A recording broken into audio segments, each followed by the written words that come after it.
अभी हम बात करने वाले हैं the economic life in Harappan civilization, पैसे की बात। People of Indus valley civilization were engage in various economic activities, जैसे कि agriculture, livestock rearing, trading, silk industry, ये वगैरह बिजनेस वहां पर हुआ करते थे पैसे कमाने के लिए। एग्रीकल्चर के अंदर they produce crops like wheat, barley, peas, sesame, mustard, ये उनके मुख्य मोस्ट इंपॉर्टेंट क्रॉप्स थे। They use plough to plough the land, वो लोग प्लाउ से जमीन को खेड़ते थे, प्लाउइंग करते थे। They reared animals like cows, buffaloes, goats and bullocks, वो लोग उस जमाने में भी गाय, भैंस, बकरियां और बुलॉक्स को पालते थे। They were engaged in internal as well as international trading, वो लोग अपने आजू बाजू के शहर, उसके अलावा दूर दूर तक इंटरनेशनल ट्रेडिंग भी मतलब बिजनेस करते थे, ये भी प्रूफ मिला है।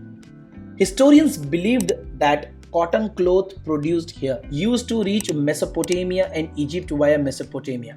हिस्टोरियन कहते हैं कि भाई यहाँ पर कॉटन क्लोथ्स भी प्रोड्यूस होते थे जो यहाँ से मेसोपोटेमिया और इजिप्ट जाते थे वाया मेसोपोटेमिया होकर।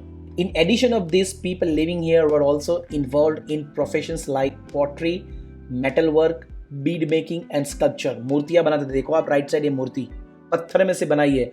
कितने स्किल पर्सन थे उस जमाने में। पॉटरी, मिट्टी के बर्तन, मिट्टी के साधन, मेटल की चीजें, बीड्स, मोती के गहने, वो सब उस जमाने में बनता था। सो इकोनॉमिकली देखने जाए तो एक वेल्दी सिविलाइजेशन था, वेल्दी एक जगह थी जहां बहुत सारी धन दौलत थी। अब हम बात करेंगे सोशल लाइफ। सोशली वो लोग कैसे थे हड़प्पन सिविलाइजेशन में। The main occupations of the people of Indus valley civilization were agriculture and livestock rearing, ये बोलते हैं ना, बकरियां चराने का काम, अपने पास गाय भैंस रखने का काम, उसमें से दूध निकालो। और दूसरा है एग्रीकल्चर, आज भी हमारे देश में एग्रीकल्चर मेन है। People of this time used to have wheat, barley, millet, peas, sesame, date palms etcetera in their diet. खाने में ये सब चीजें खाते थे भाई, और भी खाते होंगे क्या पता, पर ये प्रूफ मिले हैं तो अनुमान लगाया जा रहा है by the historians. Due to pastoralism मतलब cattle rearing, this diet consisted of milk and milk products also, तो इसमें से दूध वाली प्रोडक्ट्स भी थी, दूध में मिक्स करके बनाते भी थे। A fishing hook has been found, remnants of this civilisation, बोलो हुक भी मिला है, मतलब मछुआरे भी थे ये लोग, मछली भी पकड़ते खाते थे। So their food must have included fish also, तो इसके ऊपर से बोल सकते हैं ना वे फिश भी खाते होंगे। We get information regarding attire of the people, attire मतलब उनके कपड़े का look at the time on the basis of sculptures found from Indian Indus Valley civilization। आप देखो ये स्कल्पचर, मूर्ति, उसके ऊपर से अनुमान लगाते थे तो उस जमाने के लोग कैसे कपड़े पहनते थे। Men and women here wore two clothes, दो कपड़े पहनते थे men and women। They were clothes similar to dhoti on their waist and the upper part they wrapped a short cloth। नीचे फिक्स जैसा है कि धोती टाइप था और ऊपर का एक छोटा कुर्ते की तरह था। ये बच्चों, ये जो मूर्ति आपको दिख रही है, एक स्टैच्यू है स्टोन से बनी हुई, जो मोहेंजोदारो जो जगह है वहां से मिली है, रियल है। Came down from the shoulder, मतलब उनका जो शोल्डर से, आप देख सकते हैं मूर्ति में शोल्डर से आधा कपड़ा वो ऊपर की तरफ पहनते थे। They mainly use cotton clothes, they were also familiar with woollen clothes as the needle made of metal and ivory have been found. We can assume that they wore stitch clothes, सुई भी मिली है, woollen भी मिला है, cotton भी मिला है, मतलब ये सब चीजें वहां से मिली है। तभी तो ये लोग बोल रहे हैं कि उस जमाने के लोग कॉटन वुलन के क्लोथ्स पहनते थे, वो भी स्टिच करके। Although most of the people वोर अनस्टिच क्लोथ्स, कुछ लोग अनस्टिच पहनते थे और कुछ लोग स्टिच किए हुए कपड़े पहनते थे। पीपल ऑफ दिस टाइम वोर ornaments like necklace, ring in finger, hand bracelets were worn by women as well as men। Women wore jewelry like bangles, earrings, waist belt, anklets. These ornaments were made of gold, silver and precious stones. Wow! उस जमाने के जो people थे वो ornaments तो पहनते थे, जैसे नेकलेस, रिंग, हाथों में जो फिंगर है उसके रिंग, हैंड के ब्रेसलेट्स, महिलाएं और आदमी दोनों पहनते थे। और जो महिलाएं थी वेमेंस, जो ज्वेलरीज जैसे कि bangles, earrings, waste belt, anklet, वो सब पहनती थी। These ornaments were made up of gold, silver and precious stones. Wow! उस जमाने में सोने चांदी थे। People of Indus Valley civilization made utensils of earthenware, copper, bronze, etc. मतलब मिट्टी के बर्तन, कॉपर और ब्रोंज के बर्तन बनाया करते थे, बर्तन, utensils। This included utensils like mug, bowl, earthen mug, metallic pot, saucer, casserole, etc. ये सभी चीज उन लोगों ने बनाई है। बहुत ही अजीब जानकारी वाली बातें हैं ये। People of Indus valley civilization made special type of toys for their children. उनके बच्चों के लिए आप देखो, ये बाजू में खिलौना है, ये पिक्चर खिलौने का है, तो ये लोग खिलौने के पिक्चर्स और ये खिलौने बनाते थे अपने बच्चों के लिए। Which included bird shaped whistles, rattlers, carriages, carts, marbles, toys in the shape of birds, animals and men and women. इंसानों की तरह दिखने वाले मूर्तियाँ, मतलब मिट्टी से बने, फिर बर्ड्स है या फिर विसल है, रैटलर्स है, कोई कैरेज मतलब ये जो ब्लॉक कार्ट है वैसा, कार्ट्स, मार्बल्स, ऐसे शेप में वो लोग बनाते थे toys. In a way, creativity and artistry of these people is expressed in these toys. So इस toys को देखकर आप बता सकते हैं कि कितने creative people थे वो लोग। Toy like head shaking animals and monkey climbing tree were also seen here. Wow! वहाँ पर head shaking animals मतलब उनकी जो head है वो हिलती है, वैसा भी बनाए उन लोगों ने, कितने बुद्धिमान थे। Monkey climbing कर रहे हैं, वैसे भी उन लोगों ने toys बनाए हैं। Wow! अभी हम बात करेंगे उस जमाने के भगवान मतलब रिलीजियस लाइफ एंड फ्यूनरल, मतलब कोई मर जाए तो कैसे करते थे फ्यूनरल और कौन से रिलीजियस को फॉलो करने का। We get information regarding religious life of Harappan civilisation from the idols and postures. मूर्तियां मिली है। Among the idols excavated, the idol of Matrika Devi has been found. Historians considered it the symbol of the mother earth. धरती माता को मानते हैं लोग historians कि ये शायद धरती माता की मूर्त है जिसको ये लोग पूछते थे। It means people of Harappan civilization must have been worshipping Mother Earth specially, as it gives grains, water, everything. क्योंकि मदर अर्थ ही उनको खाना पीना देती है ना, इसलिए वो लोग उसको पूजते थे, ऐसा माना जा रहा है और ऐसी चीज़ें मिली भी है। Besides this, they might have been worshipping trees, animals, नाग देवता, स्वस्तिक, जो आज भी लोग नहीं वो पीपल के पेड़ को पूजते हैं, कुछ एनिमल्स को, गाय माता को, नाग देवता को दूध पिलाते हैं, स्वस्तिक बनाते हैं, इस सारी चीज़ें को लोग वर्शिप करते थे। Remains of worshipping fire have been found. आग, अग्नि देवता जो लोथल और कलिंबंगम में भी पाया गया है कि वो लोग इनको भी मानते थे। People of Harappan civilization might have been burning dead people. Harappan के लोग शायद लोगों को जलाते थे। ऑल्सो एविडेंस ऑफ अग्नि संस्कार हैव बीन फाउंड। आज जो अग्नि संस्कार हो रहा है वैसे अग्नि संस्कार की प्रूफ मिले हैं उस जमाने के हरप्पन सिविलाइजेशन साइट से। They buried dead person and also kept some of the things with the dead body. वो लोग ब्यूरिड भी करते थे, मतलब दफनाते भी थे, उसके साथ साथ किसी मरे हुए एनिमल्स की बॉडी को भी दफनाते थे कि उनको मरने के बाद भी एक काम आएगा, ये सोचकर। तो ये था उनका रिलीजियस एंड फ्यूनरल। अभी हम बात करेंगे उस जमाने की स्क्रिप्ट एंड लैंग्वेज। स्क्रिप्ट और लैंग्वेज की बात करें तो कॉइन्स, सील्स, कॉपर प्लेट्स, ये सभी उस जगह से मिले हैं। कहाँ से? हरप्पन से। जिसमें से टेक्स्ट, उसके ऊपर टेक्स्ट में कुछ लिखा गया अलग अलग भाषाओं में, जिसको अभी तक मिस्ट्री है, कोई उसको उस लैंग्वेज को पहचान नहीं पाए कि क्या लिखा है। Although these writings are short words with matras and joined words are found. Writings are short words with matras and joined words are found. जिसमें कुछ मात्राएं मिक्स की गई है और कुछ वर्ड्स ज्वाइन लिखे गए हैं, ऐसा मिला है उनके कॉपर कॉइन्स, सील्स, प्लेट्स और कॉइन्स के ऊपर। Lots of attempts have been made to decipher this script, but it has not been successful yet. बहुत ट्राई किया, दुनिया से, सारी दुनिया से काफ़ी सारे लोग आए और ट्राई करने लगे कि चलो यार क्या लिखा है, तो और इन्फॉर्मेशन मिली हमें पास के बारे में, बट फेल्ड। अभी हम बात करेंगे प्लेसेस ऑफ हरप्पन सिविलाइजेशन इन गुजरात। गुजरात में कौन सी जगह है भाई? आप जा सकते हो घूमने के लिए if you are from Gujarat. Small and big colonies of Harappan civilisations have been found in Gujarat, जैसे कि Rangpur and Lothal in Ahmedabad district, Rojdi Rajkot district, Desalpur Kutch district, Dholavira, Surkotada, Lakhabaval Jamnagar district, Amra, Bagha Talab, bank of Kim river in Bharuch district. There are so many places, you must गो।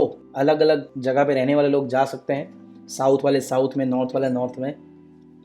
फिर Harappan civilisation खत्म कैसे हुआ? Last topic, end of the Harappan civilization.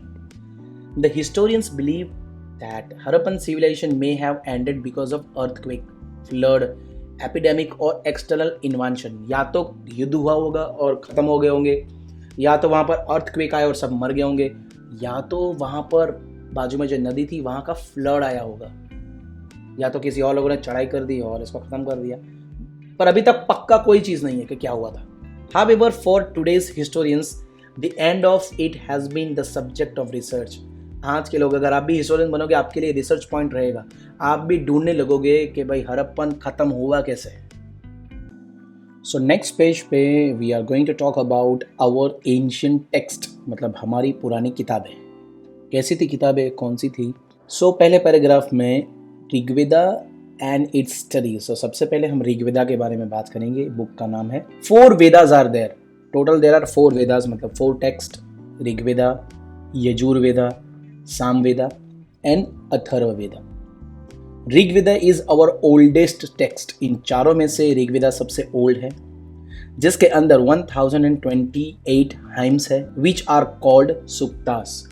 English में उसे hymns कहते हैं, हमारी भाषा में उसे सुक्तास कहते हैं।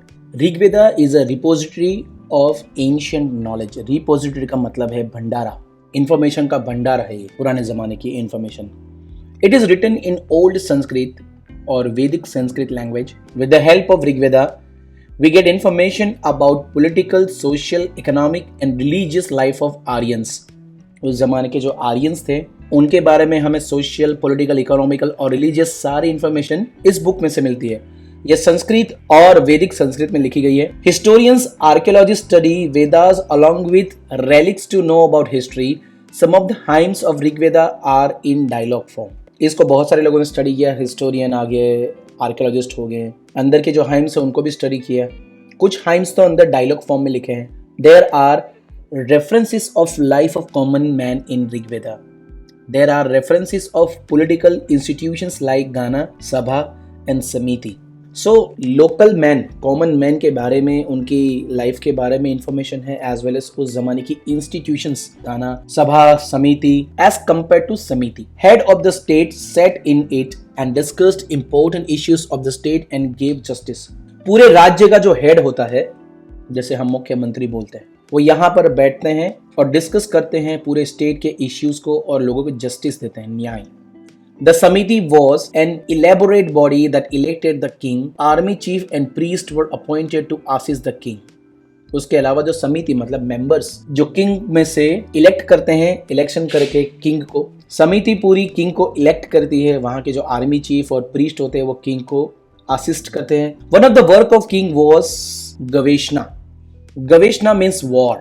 किंग का एक मुख्य जो काम था वो था वॉर करना, वॉर को जिताना, इम्प्लीमेंट करना, कैसे करनी है। उसका आधिपति मतलब आगे मेन सोल्जर के तौर पर कि भाई मैं बोलूंगा उस तरीके से हमको ये वॉर को लड़ना है और जीतना है।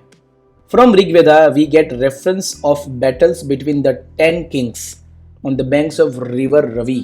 रवि रिवर के बैंक पे 10 किंगों की लड़ाई हुई थी, राजाओं की, उसकी भी इंफॉर्मेशन है ऋग्वेदा में। Rigveda provides us information about social life of the Aryans. One of the unit of social society was family and family system was patriarchal and it was also joint family system. So Rigveda में से हमें आर्यंस के social life के, आर्यंस लोग joint family में रहते थे, वहाँ के लोग ज़्यादातर जॉइंट फैमिली में रहते थे। Society was not divided into caste and races. उस जमाने में कोई भी सोसाइटीज कास्ट के बेस पे अलग नहीं थी। So all were equal in the society. There was no discrimination of high and low status. वहाँ पर कोई भी ऊंच नीच जात पात नहीं चलता था। Women had high status in society. महिलाओं का दर्जा सबसे ऊपर था आर्यंस के लाइफ में, सोशल लाइफ में। Feminism was there and women were considered as co-workers and their presence in यज्ञ was essential। फेमिनिज्म मतलब लड़कियों का महत्व, विमेन का महत्व भी था। इंसानों के साथ जो वर्कर्स थे, मेन वर्कर्स, उनके साथ वो भी महिलाएं भी थी। एज वेल एज जब यज्ञ होता है, मतलब यज्ञ होता है, तो यज्ञ के अंदर लेडीज मतलब के विमेन्स भी बैठा करती थी। They could also study among them Apala, Lopamudra, Ghosha etcetera created richas of Rigveda. यहाँ पर कुछ नाम लिए हैं। अपाला, ये यज्ञ में जो कुछ लेडीज थी बहुत पॉपुलर, उसके भी नाम लिखे। अपाला, लोपामुद्रा, घोषा, उन लोगों ने ऋचास ऑफ ऋग्वेदा, हिंदी में ऋचास और संस्कृत में उसे रुचा कहते हैं। रुचा मतलब श्लोक, ऋग्वेदा के श्लोक इन लोगों ने ही क्रिएट किए थे। Girls got married only when they were adults. जब महिला मतलब लड़कियां एडल्ट्स होती तभी उनकी शादी होती थी, छोटी उम्र में नहीं। Mention of worship of nature is found in the Rigveda। Worshipping of Indra, Varun, Agni, Surya etc. is mentioned in Rigveda। मतलब वो लोग नेचर को, इंद्रदेव, वरुण देव, अग्निदेव, सूर्य देव, इन सभी को वो लोग पूजते थे। ये सभी मेंशन है ऋग्वेदा में। There is mention of Usha as a goddess of morning and Aditi as the goddess of evening. आपको पता होगा स्टार के बारे में। सो मॉर्निंग की जो देवी थी उसे उषा बुलाते थे, शाम की जो देवी थी उसे अदिति बुलाते थे। Cows, horses and bulls have been discussed at many places in Rigveda. Rigveda में अगर आप पढ़ोगे काफी सारी जगहों पे काउस, हॉर्सेस और बुल्स के बारे में डिस्कस किया गया, मतलब वो थे, उसका यूज भी होता था। Compare to other animals, horses have been mention more times. सबको कंपेयर करने जाए तो सबसे ज्यादा हॉर्सेस का नाम लिया गया है ऋग्वेदा के अंदर, क्योंकि इसका मेन इंपॉर्टेंस है, which indicates importance of pastoralism in their life. इसका मतलब है पशुपालन का भी महत्व था। It was common among the tribals to fight for animals. Tribals मतलब लोग अपने एनिमल्स के लिए एक दूसरे से फाइट भी करते थे जीतने के लिए। Property was mainly decided on the basis of member of cattle. उस जमाने में घर के हिसाब से नहीं कि भाई तेरे पास 2 प्रॉपर्टी मतलब 2 घर नहीं, उस जमाने में 2 भैंस, 2 गाय, 10 गाय, जिसके पास ज्यादा एनिमल्स है वो ज्यादा अमीर था। उस तरीके से उनकी प्रॉपर्टी डिसाइड होती थी। Animal husbandry was done collectively and agriculture was secondary in the early stages of Rigvedic age. Rigvedic age के पीरियड में सबसे पहले जो कामकाज हो रहा था वो था एग्रीकल्चर एंड एनिमल हस्बेंड्री। मतलब ये गांव के लोग जो करते हैं ना फार्मिंग, और जो गाय का दूध, भैंस का दूध निकाल के, उसे कहते हैं एनिमल हस्बेंड्री। मतलब एनिमल्स को पालना for the benefit of anything from them. Okay, so यहाँ पर चैप्टर हो रहा है कंप्लीट। यहाँ पर लिखा है सुक्ता मीन्स वेल स्पोकन। ओके, कुछ एक्सरसाइजेज है जो आपको सॉल्व करने हैं। होप मैंने जो एक्सप्लेन किया है वो आप लोगों को समझ में आया होगा। अगर आपको अच्छा लगा है तो प्लीज़ एक लाइक और कमेंट कर दीजिए, और चैनल को सब्सक्राइब करके बेल आइकन दबाना मत भूलिएगा। सो मिलते हैं, तब तक के लिए बाय बाय, जय Hind. If you like the video, share and subscribe our YouTube channel and press the bell icon. Thank you.